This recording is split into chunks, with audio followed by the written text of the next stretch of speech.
Hello बच्चों, welcome to my channel scoring idea और मैं हूं आपका टीचर सौरभ। बच्चों, आज का ये जो वीडियो है ये हमारे कंज्यूमर्स इक्विलिब्रियम का सेकंड पार्ट बनाया है मैंने उसका है, क्योंकि इसका फर्स्ट पार्ट जो है वो मैं ऑलरेडी अपलोड कर चुका हूं। एक्चुअली इस पूरे चैप्टर को मैंने 3 पार्ट्स में डिवाइड किया है, जिसमें पहला जो पार्ट है उसमें कार्डिनल अप्रोच और बेसिक कॉन्सेप्ट जो है वो कवर किए हैं, जिसमें utility, consumer, total utility, marginal utility, ये सारी चीज़ें इसके अंदर में है। सेकंड वाले पार्ट में जो है वो हम लोग कंज्यूमर्स इक्विलिब्रियम वाला कॉन्सेप्ट जो है वो क्लियर कर रहा हूँ मैं इसमें। और एक पार्ट और आएगा इसका, जिसमें हमने ऑर्डिनल अप्रोच करना है, जिसमें इंडिफरेंस कर्व जो होता है वो हम पढ़ते हैं। तो इससे आपके लिए काफ़ी आसानी होगी समझने के लिए। और जो भी लिंक्स हैं वो मैं इसमें आई बटन में दे दूंगा, जिससे भी अगर आप इस वीडियो पे आए हैं तो आपने अगर पहले वाला पार्ट नहीं दिखा है तो वो मैं आई बटन में लिंक डाल दूंगा, आप वहाँ जाके पहले उसको देख लेना और उसके बाद फिर ये वाला कॉन्सेप्ट है वो आप समझने की कोशिश करना, आपको बहुत आसानी से समझ में आ जाएगा। तो चलिए बच्चों, आज हम शुरू करते हैं अभी अपना वाला आज का जो लेसन है वो हम शुरू करते हैं। तो इसमें आज हम जो कवर करेंगे उसमें है law of marginal utility, diminishing marginal utility. तो इसमें देखिए बच्चों, हम लोग मार्जिनल यूटिलिटी ऑलरेडी हम लोग समझ चुके हैं पहले वाले जो वीडियो है उसके अंदर में कि क्या होता है। ये basically change in total utility जो होता है, एवरी यूनिट में हम जो चेंज आता है वो हम मार्जिनल यूटिलिटी लिखते हैं इसको। और दूसरा जो होता है इसका जो लॉ है वो ये बोलता है कि जो आपकी मार्जिनल यूटिलिटी होती है वो subsequent units of consumption of particular good decline होती जाती है। दैट मीन्स कि वो डिमिनिश होती जाती है। जैसे कि जो आप first unit of any good अगर कोई कंज्यूमर कंज्यूम करता है तो उसको मैक्सिमम सेटिस्फैक्शन मिलेगा, और उसके बाद जो फिर सेकेंड या थर्ड या फोर्थ जो कंजम्पशन करता जाता है तो कंपैरेटिवली उसकी जो मार्जिनल यूटिलिटी होती है वो डिक्लाइन होती चली जाएगी, डिमिनिश होती हुई चली जाएगी। जैसे कि आप एक गिलास पानी पीते हैं, अगर बाहर से थक के आके आप बहुत जोर से आपको प्यास लगी है तो फर्स्ट वाले जो ग्लास होगा उसमें सबसे ज़्यादा आपको सेटिस्फैक्शन मिलेगा एज कम्पेयर टू। फिर जो सेकंड वाला हम पीते हैं तो थोड़ा डिक्लाइन हो जाएगा, थर्ड वाला पिएंगे तो थोड़ा और डिक्लाइन होगा, फोर्थ वाला पिएंगे ग्लास तो और ज़्यादा डिक्लाइन होगा। और एक टाइम आता है जब आपकी जो यूटिलिटी, मार्जिनल यूटिलिटी होती है वो नेगेटिव में चली जाती है। दैट मीन्स कि जिसको हम बोल सकते हैं कि अब आपका पानी पीने का मन नहीं होगा, आपको लगेगा कि आपने ज़्यादा पानी कंज्यूम कर लिया है। तो वो एक आपके जो सेटिस्फैक्शन है उसके अगेंस्ट में जाके वो प्रैक्टिस होगा। तो इसी चीज़ को समझते हैं हम लोग जो है law of diminishing marginal utility से। तो अब इसमें बच्चों देखिए, जैसे कि इकोनॉमिक्स में हम लोग कोई भी कॉन्सेप्ट पढ़ते हैं उसमें हम लोग हर जगह पे कोई ना कोई अजम्पशंस जरूर लेके चलते हैं, चाहे वो थ्योरी ऑफ डिमांड हो, चाहे वो सप्लाई हो, कंज्यूमर्स इक्विलिब्रियम हो, प्रोड्यूसर्स इक्विलिब्रियम हो, चाहे कोई भी कंसेप्ट अगर वो आप माइक्रो इकोनॉमिक्स का हो चाहे मैक्रो इकोनॉमिक्स का हो, हर जगह पे हमें कुछ ना कुछ अजम्पशंस लेने पड़ते हैं। बिकॉज जो ये फील्ड ऑफ इकोनॉमी है या जो हम इकोनॉमिक एक्टिविटीज़ होती हैं ये बहुत हाईली डायनेमिक होती हैं। तो हम अगर कोई पैरामीटर्स फिक्स नहीं करेंगे तो हम कभी भी एनालिसिस नहीं कर सकते हैं। जो इकोनॉमिक्स का जो बेसिकली हम लोग जिसको बोल सकते हैं इवैल्यूएशन है, या फिर उसका जो मेजरमेंट है या एस्टिमेशन है, इनकम है, ये सारी चीज़ें हम कभी भी कैलकुलेट नहीं कर पाएंगे प्रॉपरली अगर हम कोई अजम्पशन लेके नहीं चल रहे, क्योंकि डे टू डे हमारे जो सिचुएशंस और कंडीशंस होते हैं वो चेंज होते जाते हैं। तो इसमें जो हम लोग इस प्रिंसिपल के ऊपर में या इस लॉ के ऊपर में जो अजम्पशंस लेके चलते हैं उसमें सबसे पहला जो है वो है हमारा कार्डिनल अप्रोच, जो हमने पिछले वाले वीडियो में किया हुआ है ऑलरेडी। आप वहाँ जाके इसको देख लेना, कार्डिनल क्या होता है, आपको सारी चीज़ समझ में आ जाएगी। तो यहाँ पे कार्डिनल इन नेचर का मतलब होता है बेसिकली कि यूटिलिटी जो होती है, यूटिलिटी वो एक मतलब क्वालिटेटिव कॉन्सेप्ट है, लेकिन हम यहां पर उसको क्वांटिटेटिव कॉन्सेप्ट मान के चलते हैं। Utility can be measured in terms of utils. ये जो बच्चों यूटिल्स है ये एक हाइपोथेटिकल हम यूनिट बना लिया है हमने, और इसी में हम लोग इसको मेजर करते हैं। तो नॉर्मली जो हम लोग कंज्यूमर्स इक्विलिब्रियम जब हम लाइक उसका असेसमेंट करते हैं, उसका इवैल्यूएशन करते हैं, तो जो मार्जिनल लाइक जो हम गुड्स का जो कोई भी गुड्स है उसका जो मार्जिनल यूटिलिटी होती है उसके बराबर हम लोग मनी का भी एक मार्जिनल यूटिलिटी लेके चलते हैं, जिसमें कि एक अजम्पशन ले लिया हमने। बेसिकली हर जगह पे हम लोग वही कॉन्सेप्ट लेके चलते हैं कि 1 util is equal to the like 1 rupee, 1 util is equal to 1 rupee, ये हमने अजम्पशन माना हुआ है और उसी के बेसिस पे हम लोग सारी कैलकुलेशंस करते हैं। तो ये पहला हो गया कि ये कार्डिनल इन नेचर है, that means it can be measured. बच्चों सेकंड जो है वो है हमारा जो क्वालिटी ऑफ गुड, जो इस गुड को हम कंज्यूम कर रहे हैं उसका कंजम्पशन जितने लेवल्स में हो रहा है, लाइक जितने यूनिट्स में कंजम्पशन हो रहा है, उसमें थ्रू आउट जो गुड की क्वालिटी है उसमें कोई भी चेंजेस नहीं होने चाहिए। ये हम अजम्पशन लेके चलते हैं कि गुड की जो क्वालिटी, दैट मीन्स की जो फर्स्ट ग्लास था, सेकंड ग्लास था, थर्ड था, फोर्थ था, वो सबकी क्वालिटी बिल्कुल सेम थी। अगर हम पहला जो ग्लास है वो थोड़ा लाइक सप्लाई वाला वाटर का पी लें और दूसरा वाला जो है जो है वो बॉटल्ड वाला पिए, या तीसरा वाला आरओ का पिए, तो उसमें क्या होगा, उसकी क्वालिटी जो होती है वो चेंज हो जाएगी। तब आप एक्चुअल जो असेसमेंट होता है वो आप नहीं कर पाएंगे जब तक कि आप सबकी क्वालिटी को सेम रखेंगे। अब जैसे कि हम लोग स्पोर्ट्स में भी देखते हैं, तो हम लोग वहां पर जैसे कि जो रेसलिंग होता है या कुछ होता है या पावर लिफ्टिंग होता है, तो उसमें हम लोग एक बेसिक वो बना लेते हैं ना कि जितने भी कंटेस्टेंट्स होंगे वो इतने केजी वेट के होने चाहिए। अदरवाइज क्या है कि अगर हम सेम वेट उठाने के लिए अगर एक 100 किलो वाले पावर लिफ्टर को बुला लें और वहां पर हम 60 किलो वाले को बुला लें, तो वो सेम रेट जो वेट होता है वो नहीं उठा पाएंगे। तो इस वजह से हम लोग वहां पर एक अजम्पशन लेते हैं कि जो भी उसमें कंटेस्टेंट्स होंगे उनका वेट सिमिलर होना चाहिए, तभी हम एक्चुअल असेसमेंट कर सकते हैं कि किसने ज्यादा वेट लिफ्ट किया। तो वही चीज यहां भी है कि क्वालिटी हमें बिल्कुल भी चेंज नहीं करना होता है। Through out the consumption quality should remain the same.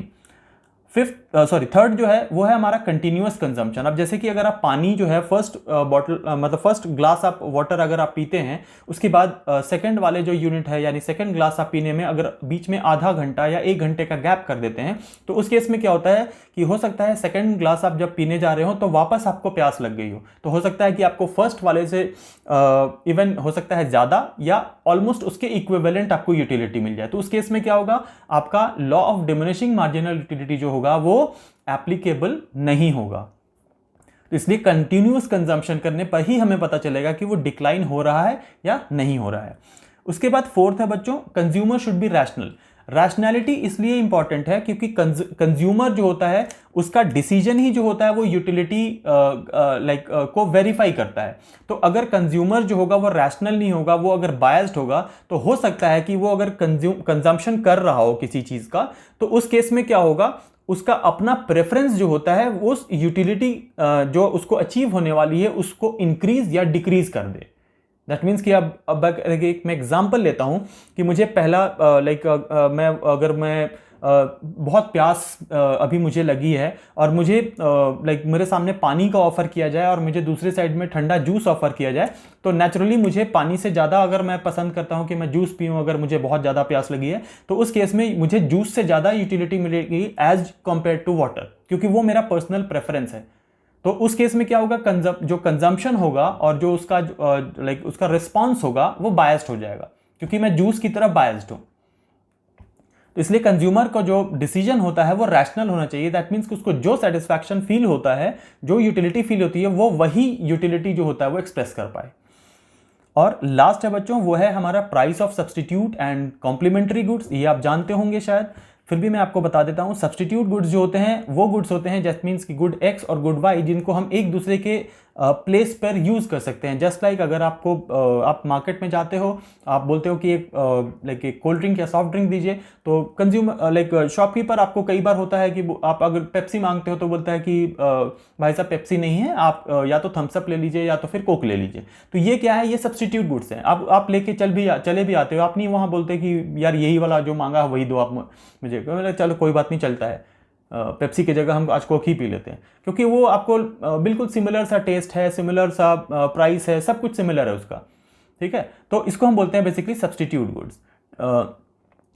उसी तरह फिर हमारा कॉम्प्लीमेंट्री गुड आता है। कॉम्प्लीमेंट्री गुड बेसिकली किसको बोलते हैं, जब दो गुड्स को हम एक कॉम्बिनेशन में यूज करते हैं उनको हम कॉम्प्लीमेंट्री गुड्स बोलते हैं। जैसे कि आप कार एंड पेट्रोल को ले सकते हो, गन एंड बुलेट को ले सकते हो, ब्रेड एंड जैम को ले सकते हो। तो ये नॉर्मली हम लोग उन कॉम्बिनेशंस में यूज करते हैं, तो इस वजह से इनको हम कॉम्प्लीमेंट्री गुड्स बोलते हैं। तो इनका भी प्राइस जो होता है वो चेंज नहीं होना चाहिए, क्योंकि कई बार ऐसा होता है कि अगर आपको कोई चीज से सेटिस्फैक्शन मिलने वाला है तो उसका अगर सब्सटीट्यूट अवेलेबल है और वो कम प्राइस पे अवेलेबल होगा, तो नेचुरली आप बायस हो जाओगे उसकी तरफ, क्योंकि यार इसमें मुझे प्राइस कम पे करना पड़ा है तो मैं ये वाला क्यों अभी कंज्यूम करूं। तो उस केस में आप यूटिलिटी मेजर नहीं कर पाएंगे और ये लॉ एप्लीकेबल नहीं होगा।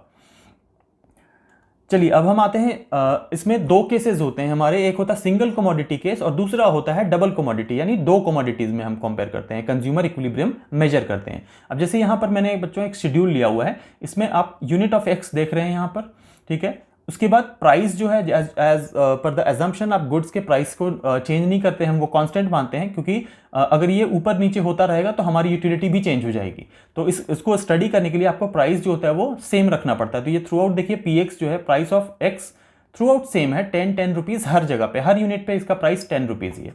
और इससे हमने एक मेजरमेंट से लिया कि इतने यूटिल्स 20 यूटिल्स 16, 10, 4, 0 एंड -2 ये आपको जो सब्सिक्वेंट आपको यूटिलिटी है वो अचीव हुआ है इससे।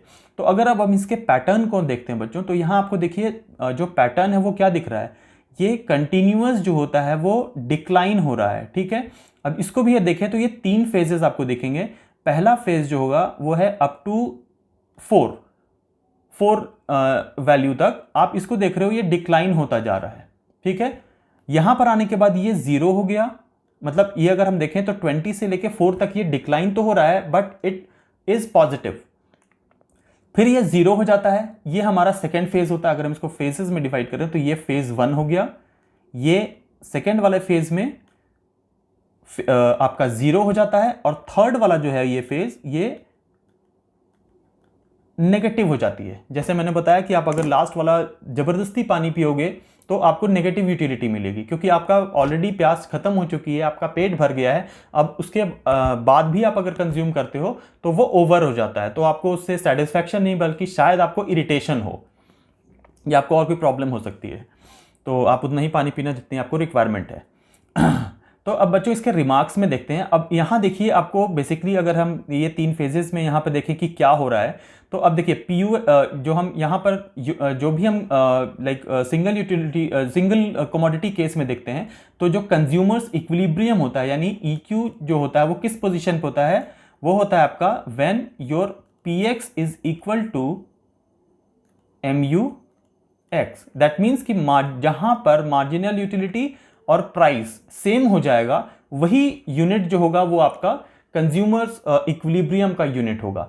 तो अगर हम यहां पर देखें तो ऐसा कौन सा पॉइंट है जिसमें कि आपको दोनों जो px और mux है वो सेम हो रहा है, वो आपका बच्चों इस पॉइंट पे हो रहा है 10 और 10। दैट मीन्स यहां पर mux भी 10 है और आपका जो प्राइस है वो भी 10 है, यानी ये हुआ थर्ड यूनिट। ठीक है, थर्ड यूनिट पे आपको 10-10 दोनों मिल रहा है।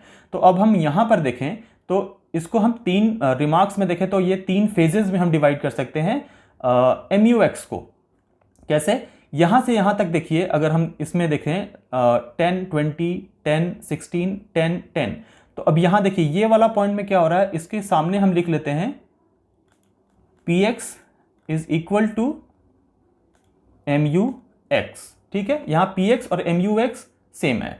दूसरे ऊपर वाले में जाते हैं तो देखते हैं यहां पर क्या है, px कम है, mux जो है वो ज्यादा है। तो यहां पर हम लिख सकते हैं इन दोनों फेज में यहां पर आपका mux is greater than px।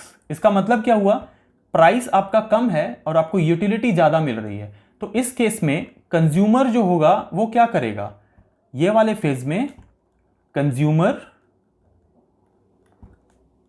increases consumption। ठीक है, क्योंकि उसको यूटिलिटी ज्यादा मिल रही है। यहां पर आने के बाद वो कांस्टेंट हो जाएगा, क्योंकि उसको जितनी यूटिलिटी है उतना ही उसका प्राइस है। दैट मीन्स कि ये इसका optimum point of consumers equilibrium हो गया। इसके बाद यूटिलिटी जो होती है वो उल्टा केस हो जाएगा। अब हम यहां से देखते हैं 4, 0 और 2 वाला जो केस देखते हैं, दैट मीन्स ये वाला केस। तो इस केस में हम देख रहे हैं आपका प्राइस जो है वो ज्यादा है और यूटिलिटी जो है वो आपको कम मिल रही है। तो इस केस में क्या हो जाएगा, MU is smaller than PX। तो कंज्यूमर का रिस्पॉन्स क्या होगा, वो रिस्पॉन्स ये होगा कि कंज्यूमर विल डिक्रीज कंजम्पशन। ठीक है, कंजम्पशन को वो डिक्रीज कर देगा, क्योंकि अब उसको क्या आ रहा है, प्राइस ज्यादा देना पड़ रहा है और यूटिलिटी कम मिल रही है। तो ऐसा कोई भी कंज्यूमर नहीं होगा जो प्राइस ज्यादा दे के कम यूटिलिटी को एक्सेप्ट कर लेगा। तो ये है आपका consumer equilibrium in case of single commodity. अब इसका अगर हम ग्राफ बनाते हैं बच्चों तो वो आपको देखिए इस टाइप का मिलेगा। यहाँ पर एक ग्राफ बनाते हैं, तो अब जैसे यहाँ पर हम ग्राफ में लेते हैं, तो सपोज ये हम एक px लाइन लेते हैं, एक लाइन लेते हैं, ये सपोज, क्योंकि हम प्राइस मान लीजिए यहाँ पर सेम है, क्योंकि थ्रू आउट जो कंजम्पशन हम कर रहे हैं उसमें हमने प्राइस को कांस्टेंट लिया हुआ है, तो हम यहाँ पर लिख सकते हैं इसको, ये px लाइन है, x 0 और y, इधर है हमारा MUX और इधर है हमारे यूनिट्स। तो अगर हम यहां देखें पिछले वाले शेड्यूल के हिसाब से, तो अगर हम ग्राफ बनाते हैं तो यहां पर मैं एक ऐसे रैंडम ही बना ले रहा हूं, सपोज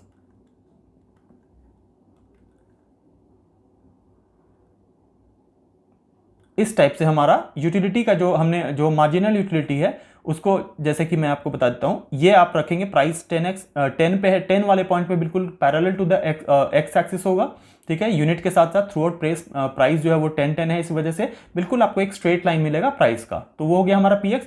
और जब आप इसको मार्क करोगे फर्स्ट यूनिट पे 20, सेकेंड यूनिट पे 16, तो ये डिक्लाइन होता हुआ आपको इस टाइप का ग्राफ मिलेगा, और ये आगे जाके आप मान के चलिए नीचे की तरफ चला जाएगा -2 में नेगेटिव होके। तो हमें यहां से मतलब नहीं है, अब हमने देखना है ये आपका MUX है, इसको लिख लेते हैं हम यहां पे। अब ये आपका MUX है और ये px लाइन है, तो ये एक इस पॉइंट पर ये दोनों एक साथ मिल रहे हैं, दैट मीन्स कि इंटरसेक्ट कर रहे हैं। तो इस केस में क्या होगा, अगर हम इसको एक्सटेंड करते हैं अकॉर्डिंग टू दैट शेड्यूल, अगर हम इसको एक्सटेंड करते हैं इस जगह से यहां पर, ठीक है, तो इस पॉइंट पे आपको ये आपका इक्विलिब्रियम हुआ जहां पे px is equal to MUX, यही आपका पॉइंट ऑफ इक्विलिब्रियम है, जिसको हम कैपिटल E से लिखते हैं, ठीक है। और इसको जब हम एक्सटेंड करते हैं यूनिट्स पे, तो अकॉर्डिंग टू दैट शेड्यूल ये आपका थर्ड यूनिट पे आ रहा है, ठीक है। यही आपका ग्राफ है। तो ये इसी से आप देख के समझ सकते हो कि इक्विलिब्रियम पॉइंट जो होगा सिंगल कमोडिटी केस में कंज्यूमर को किस यूनिट पे अचीव हो रहा है, तो वही हमारा ये वाला ग्राफ है। ये आपको समझ आ गया होगा। तो बच्चों अब हम लोग अपने सेकंड केस यानी 2 कमोडिटी केस के ऊपर बढ़ते हैं। तो इसके लिए देखिए बच्चों ये शेड्यूल है हमारा। अब इस शेड्यूल को हम समझ लेते हैं। बेसिकली ये एक्चुअली दो पार्ट्स में डिवाइडेड है आपका। पहले देखिए यहाँ पर इसके जो कंटेंट्स हैं उसको हम समझ लेते हैं। सबसे पहले आपके तो एज़ यूजुअल जो यूनिट्स आते हैं वो दिए हुए हैं, तो यूनिट्स हैं। अब ये यूनिट्स कॉमन है for both X and Y दोनों गुड्स के लिए। अब ये जो MUX है, ये एक्स जो कमोडिटी है हमारा, उसका आपका जो मार्जिनल यूटिलिटीज़ हैं डिफरेंट लेवल्स पे ऑफ और यूनिट्स के ऊपर में वो है। ये गुड्स का प्राइस है, यानी 2 रुपये पर यूनिट जो है वो गुड का प्राइस है एक्स का। और यहाँ पर हम इसका रेशियो निकाल रहे हैं MUX अपॉन PX। उसी तरह ये MUY PY और MUY अपॉन PY है। तो पहले हम इसको कैलकुलेट करेंगे और फिर हम समझते हैं। और यहाँ पर एक और ध्यान देने की चीज़ होती है बच्चों, यहाँ पे कंज्यूमर्स इनकम जो है वो पहले से दिया हुआ है हमारा 24 रुपीज़ है। दैट मीन्स कि यहाँ पर एक जो एजम्पशन होता है ये कि कंज्यूमर जो होता है दोनों गुड्स को कंज्यूम करने में अपना पूरा जो इनकम होता है वो डिस्पोज कर देता है। दैट मीन्स को वो यूज़ कर लेता है, इनकम में बचना नहीं चाहिए उसके इनकम में। तो ये कॉन्सेप्ट है। अब हम इसका चलिए कैलकुलेशन सबसे पहले हम करते हैं। तो पहले हम MUX अपॉन PX जो होता है उसको कैलकुलेट करेंगे। तो यहाँ पर देखिए 20/2 है, तो यहाँ हमारा हो गया, ब्लैक से ही लेते हैं इसको, यहाँ पर हो गया हमारा 10, फिर 18/2 हो गया, तो यहाँ हो गया 9, 16/2 है, ये हमारा हो गया 8, 14/2 है, ये हमारा हो गया 7, उसी तरह यहाँ 6, यहाँ 5।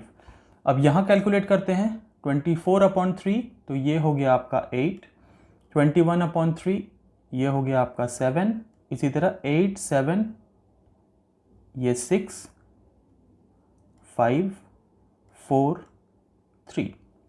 ठीक है बच्चों, यहाँ तक समझ आ गया आपको। ये ग्राफ मतलब इसके तो अभी हम इसके बाद में देखेंगे, पहले इसका कंटेंट्स को समझ लें। अब हमारा देखिए ये कैलकुलेशन हो गया है, MU(x/PX) निकाल लिया हमने, MU(y/PY) निकाल लिया। तो सिंगल कमोडिटी केस होता था तो उसमें हम तो सीधा PX और MUX जहाँ पे कॉमन आता था वो हम ले लेते थे कंज्यूमर इक्विलिब्रियम, और उसके सामने वाला जो यूनिट होता था वही हमारा कंज्यूमर इक्विलिब्रियम वाला यूनिट होता था। अब यहाँ देखिए यहाँ काफ़ी कॉम्प्लेक्स हो जाता है डेटा। अब यहाँ पर जो हम लोग इक्विलिब्रियम देखते हैं वो MUX और PX का नहीं देखेंगे या MUY और PY का नहीं देखेंगे। यहाँ पर हम लोग देखते हैं कंज्यूमर इक्विलिब्रियम, वो इससे देखते हैं, यानी MUX/PX और MUY/PY, बिकॉज यही दोनों जब इक्वल होते हैं, ये दोनों जब इक्वल हो जाते हैं तो उसको हम बोलते हैं कंज्यूमर इक्विलिब्रियम। तो अब अगर हम इनका डेटा देखें बच्चों, तो यहाँ पर देखिए आपको सिमिलर सा कई फिगर मिलेंगे, क्योंकि इसमें क्या होता है अगर हम दो डेटा देखते हैं, यहाँ पर सिमिलर नंबर है, बस उसको मार्क किया, उसके सामने का जो था वो लिख दिया। बट यहाँ पर वो केस नहीं। अब यहाँ पर देखिए आपको सिमिलर डेटा सिमिलर जो नंबर्स हैं वो मतलब कई बार आपको मिलेंगे। अब जैसे मैं इसको अलग अलग कलर्स में दिखा रहा हूँ, आप इसको ध्यान से देखिएगा बिल्कुल। सबसे पहला तो देखिए आपका जो इनमें MUX/PX और MUY/PY में कॉमन नंबर्स कौन कौन से हैं। तो ये देखिए यहाँ पर 8 है, ये 8 पहला नंबर आपका ये वाला है। फिर दूसरा नंबर जो है वो आपका 7 भी है, यहाँ भी 7 है, यहाँ भी 7 है। फिर थर्ड वाला जो है बच्चों वो है 6, यहाँ भी 6 है, यहाँ भी 6 है। और फोर्थ वाला बच्चों वो है 5 और 5। इसके अलावा सारे नंबर्स जो होते हैं वो अलग हैं। दैट मीन्स कि हमारा जो इक्विलिब्रियम होगा वो इन चारों नंबर्स के जो कॉम्बिनेशन है इसके साथ ही कैलकुलेट होगा। अब इनमें से कौन सा वाला जो कॉम्बिनेशन है वो कंज्यूमर को इक्विलिब्रियम देगा, तो इसको कैलकुलेट करने के लिए हम कैसे देखेंगे। ठीक है, ये एक इशू हो गया अब हमारे लिए। अब हम इसको कैसे कैलकुलेट करेंगे, वहाँ देखिए क्या आपको दिमाग लगाना है। सबसे पहले आप इसको देखिए करेंगे कैसे। आप रफ में, बाद में तो आपको प्रैक्टिस हो जाएगी, देखते ही आप समझ जाएंगे। अब यहाँ पर मैं आपको समझाने के लिए रफ में कर रहा हूँ। सबसे पहले आप ये ऊपर वाले कॉम्बिनेशंस के सेट्स लीजिए। जैसे पहले हमने लिया, पहले एक साइड में आप लिख लो F(x) और दूसरे साइड में आप लिख लो y। पहला सेट हमने लेना है 8 8, यानी 8 of x and 8 of y। इधर लिख लिया हमने 8 8। सबसे पहले आप x वाला 8 को देखिए, इसके सामने जो यूनिट है वो कितना है, 3 है, और इसका प्राइस है 2, यानी 3 इंटू 2। कंज्यूमर इसका अगर 3 यूनिट अगर x का कंज्यूम कर रहा है, इसका मतलब ना 8 आ रहा है, इसका मतलब है कि कंज्यूमर 3 यूनिट कंज्यूम कर रहा है और उसका प्राइस है 2।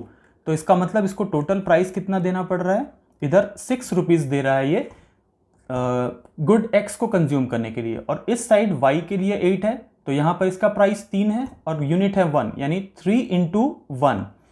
तो यहाँ पर हो गया 6 और इधर 3 इंटू 1 3, यानी अगर हम इसको प्लस करते हैं तो ये आता है 9। ठीक है, 3 इंटू 6 हो गया, और हाँ 3 इंटू 1 एक यूनिट, हाँ तो ये 9, यानी यहाँ पर 9 टोटल जो है वो 9 स्पेंड कर रहा है, 9 रुपीज़ स्पेंड कर रहा है, जबकि उसकी इनकम कितनी है 24 है। अब दूसरा सेट लेते हैं हम लोग 7 और 7 का, 7 7। अब 7 के सामने कितना है, 4 यूनिट है, इधर कितना है 2 रुपीज़ प्राइस है, तो ये कितना प्राइस इसके ऊपर पे कर रहा है, 4 इंटू 2 यानी 8, प्लस अब ये 7 3 रुपीज़ है और यूनिट्स कितने हैं 2, यानी 3 इंटू 2 6। तो कितने हो गए 8 प्लस 6, ये 14 रुपीज़ खर्च कर रहा है। अब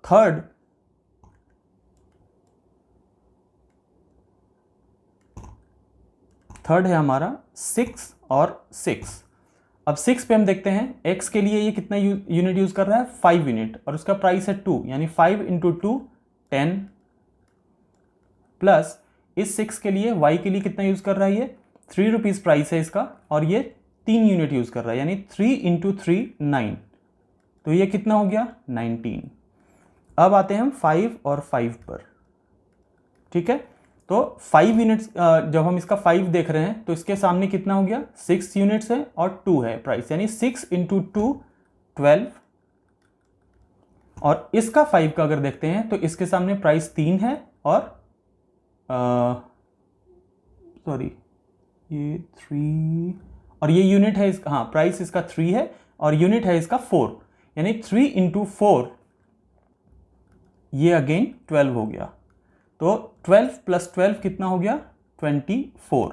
अब यहां हम देखें कि इसका इनकम जो है कंज्यूमर का वो कितना है बच्चों, 24 ये, और यहां पर भी 24 ही एक ऐसा फिगर है जिसमें कि इनकम जो है वो पूरा कंज्यूम हो रहा है। दैट मीन्स कि 12 रुपए ये एक्स पर कंज्यूम कर रहा है और 12 रुपए जो होता है वो वाई पे कर रहा है, और इसका इनकम पूरा डिस्पोज हो रहा है जो कि इसके इक्वल हुआ 24।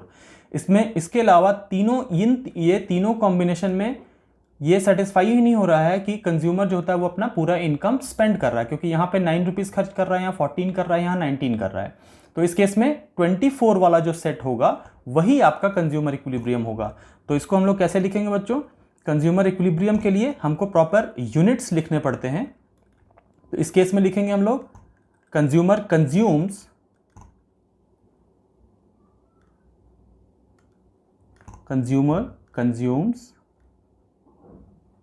पहला क्या है, 5 पर 6 यूनिट्स ऑफ गुड एक्स, 6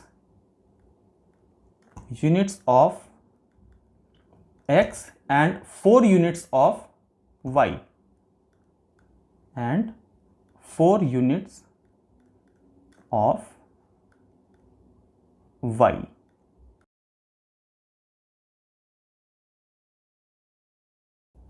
अब बच्चों अब हम लोग इसको consumer equilibrium in two commodity case के ग्राफ को भी समझ लेते हैं। तो हम आप मेरे साथ ये ग्राफ बनाते चलिए ताकि आपको अच्छे से समझ में आए। तो इसमें देखिए, इसमें हम क्या कर रहे हैं कि इसमें हम दो कमोडिटीज को अलग अलग नहीं दिखा के हम एक सेम ग्राफ में ही दिखाएंगे, ताकि आपको समझ में आएगा कि दोनों एक साथ अगर हम बनाते हैं तो उससे क्या बेनिफिट होगा। तो सबसे पहले आप मेरे जैसा ही ग्राफ जो होता है वो बनाना शुरू कीजिए। सबसे पहले आपको एक जो हम लोग नॉर्मली जैसे ग्राफ बनाते हैं उसमें हम ये जैसे मान लीजिए अगर हम सिंगल कमोडिटी बना रहे थे तो कुछ इस तरीके के ग्राफ बनाते हैं, एक्स एक्सिस और वाई एक्सिस लेके बनाते हैं। बट हम क्या कर रहे हैं, इनमें हम एक राइट साइड से जो वाई कमोडिटी है हम उसका भी ग्राफ जो होता है इसी में इंक्लूड कर रहे हैं। ठीक है, तो इस केस में क्या होगा, जस्ट अ मिनट, हाँ अब यहां देखिए हमारे दो ओरिजिन हो जाएंगे, तो इसको हम लोग एक ही ग्राफ में शो करेंगे। तो अब यहाँ पर आप मार्क कर लीजिए, जैसे कि हम लोग अब जैसे इस वाले ग्राफ के लिए हम लोग क्या होता था लेफ्ट टू राइट लेते हैं, तो उसी तरह इधर राइट टू लेफ्ट आपको लेना होगा। तो हम इस साइड लिखेंगे बेसिकली, ये इस साइड लिखिए मेरे साथ, MU(x) अपॉन PX, इस साइड लिखिए MU(y) अपॉन PY। ठीक है, ये इसके लिए। अब यहां देखिए ओरिजिन बच्चों दो होगा, एक जैसे हम लोग 0 पॉइंट लेते हैं जिसको हम ओरिजिन बोलते हैं, वो इधर राइट साइड वाले ग्राफ के हम इसी में मर्ज कर रहे हैं, तो इसको हमको ओरिजिन का नाम चेंज करना पड़ेगा O1। तो O और O1 हमने ले लिया यहाँ पे। अब हम क्या करेंगे, लेफ्ट से राइट की तरफ हम पहले MU(x) वाला जो हमारा लाइन होता है उसको शो करेंगे, और MU(x) वाले लाइन को इधर लेफ्ट टू राइट शो करेंगे डाउनवर्ड्स, और MU(y) वाले लाइन को जो कर्व है हमारा उसको हम राइट टू लेफ्ट शो करेंगे, ताकि हम सेम ग्राफ में दोनों का इफेक्ट देख सकें कि इक्विलिब्रियम जो होगा वो कहाँ आएगा। तो उसमें हम यहाँ देख लेते हैं कि इन दोनों में बेसिकली अब एक जो हमारा बेसिकली इसके साथ ये होता है कि जो हमारा सिचुएशन होता है इक्विलिब्रियम का वो कहाँ होता है, वो कैसे सेटिस्फाई होता है, वो इसके पहले लिख लीजिए, पहले MU(x) upon PX should be equal to MU(y) upon PY is equal to MU(m), यानी जो इन दोनों का रेशियो होगा वो MU(m) पर होगा। दैट मीन्स कि यहां पर एक लाइन जो होगी वो MU(m) की होगी। जैसे आप यहां पर एक लाइन ड्रॉ कीजिए, ये MU(m) हो गया, इसको मार्क कर लीजिए आप, ये हमारा लाइन हो गया MU(m). ठीक है, ये कांस्टेंट रहेगा, मार्जिनल यूटिलिटी ऑफ मनी। अब हम पहले लेफ्ट साइड से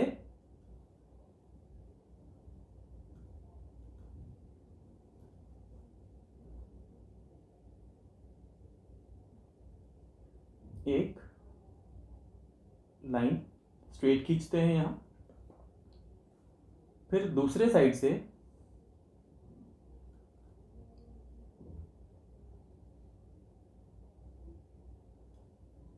ये MUY बनाते हैं। यहां हम लिख लेंगे इसको ऑलरेडी। ये लाइन है हमारा MUY और ये वाला जो है वो हमारा है MUX। तो बच्चों अब यहां पर हम लोगों को इक्विलिब्रियम मिलेगा कहां पे, जहां पे MUX/PX का ये लाइन है ना इस साइड का, तो ये लाइन इधर आ रहा है, ये राइट से लेफ्ट की तरफ हमारा MUY आ रहा है, और ये दोनों जो हैं वो MUM पर एक पॉइंट पर इंटरसेक्ट करेंगे। जो ये लाइन है, ये लाइन हमारा होगा पॉइंट ऑफ इक्विलिब्रियम। ठीक है, ये हमारा पॉइंट ऑफ इक्विलिब्रियम होगा। तो इसको हम लोग अब मार्क करते हैं इक्विलिब्रियम पॉइंट को, ये वाला, इस पॉइंट को ले लेते हैं हम, तो डार्क कर लूं मैं बच्चों। ये पॉइंट E हो गया, यही इक्विलिब्रियम है, क्योंकि ये MUX और MUM को E पॉइंट पर इंटरसेक्ट कर रहे हैं। तो उसी को जब हम यूनिट्स के नीचे में हम एक्सटेंड करते हैं, तो यहां पर एक मार्क कर लीजिए आप M।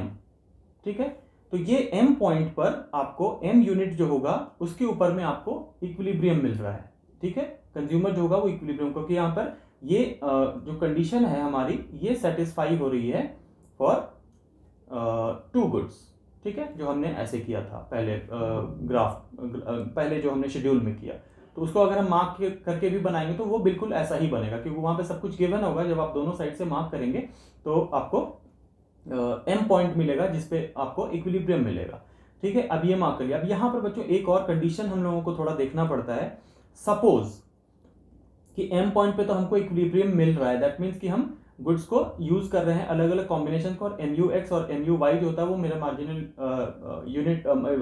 Marginal utility of money के बराबर हो रहा है तीनों। तो वहां मुझे कंज्यूमर मिल गया जब मैं कंज्यूम कर रहा हूं दोनों गुड्स को। अब अगर इन केस ये M पॉइंट या तो लेफ्ट या राइट किसी एक तरफ शिफ्ट हो जाए, मतलब यहां पर हो जाए, तो उस केस में क्या होगा, इसको अगर हम इंक्रीज करते हैं, इसको आप समझिए ध्यान से बच्चों, इसको अगर हम एक मिनट, ये बड़ा इश्यू होता है इसको। हाँ, ये पॉइंट को अगर हम ऊपर इंक्रीज करते हैं तो आपको देखिए ये इसको यहां काट रहा है, मतलब ये अलग अलग पॉइंट्स पे काट रहा है। ठीक है, तो इसका सीधा मतलब क्या हो रहा है कि अगर हम इसको मार्क करते हैं तो ये 3 पॉइंट्स में तीनों जो सेटिस्फैक्ट जो हमारा पॉइंट है, जैसे MUX जो है, MUX, MUY और MUM, ये तीनों पॉइंट्स अलग अलग जगह पे काट रहे हैं। MUX को ये यहां पर कट कर रहा है, MUM को यहां पे कट कर रहा है, और MUY को यहां, M को यहां, और X को यहां। तो ये क्या हो जाएगा, ये पॉइंट ऑफ डिसइक्विलिब्रियम कहलाता है। तो अगर मैं इसको आपको शेड करके दिखा दूं, ये पॉइंट को अगर मैं रेड से शेड कर रहा हूं, ये पॉइंट, इसका मतलब क्या हो रहा है, इस पॉइंट तक अगर हम देखें तो ये डिसइक्विलिब्रियम वाला पॉइंट होगा, इसको हम बोलेंगे डिसइक्विलिब्रियम, क्योंकि यहां पर क्या हो जाएगा, मार्जिनल यूटिलिटी ऑफ जो मनी से कम उसका MUM होगा, यानी MUM will be smaller than MUX will be MUX upon PX will be less than MUM। और वही इस साइड होगा तो यही सेम सिचुएशन जो होगा वो MUY के लिए होगा। तो इसी वजह से होगा कि ये, इसका मतलब है कि यहां पर अगर पॉइंट पे होगा तो कंज्यूमर को जो होगा वो लाइक ऑप्टिमम इक्विलिब्रियम पे नहीं है, तो उसमें ये इस वाले कंडीशन में क्या होता है, कंज्यूमर जो होगा वो consumer will increase the consumption. ठीक है, और अगर यही चीज राइट साइड में आएगी तो वो उल्टा हो जाएगा इसका। तो यही बेसिकली होता है कि दोनों में से ना लेफ्ट की तरफ शिफ्ट हो सकते हैं ना राइट की तरफ। इक्विलिब्रियम के लिए आपको यही पॉइंट जो होता है वो सेटिस्फाई करता है, जिसको हम बोलते हैं consumer equilibrium for two commodity case. तो उम्मीद है बच्चों कि आपको समझ में आ गया होगा कंज्यूमर इक्विलिब्रियम, और इसका जो थर्ड पार्ट है वो एज यूजुअल मैं अगले वीडियो में डालूंगा, जिसमें हम कार्डिनल यूटिलिटी जो होता है उसको स्टडी करेंगे। तो आज के लिए बच्चों इतना ही। अगर आपको वीडियो पसंद आया, आपको कॉन्सेप्ट समझ में आए, तो इसको लाइक, शेयर और सब्सक्राइब कीजिए और ज़्यादा से ज़्यादा लोगों तक पहुंचाइए ताकि हर किसी को इसका बेनिफिट मिल पाए। थैंक यू बच्चों।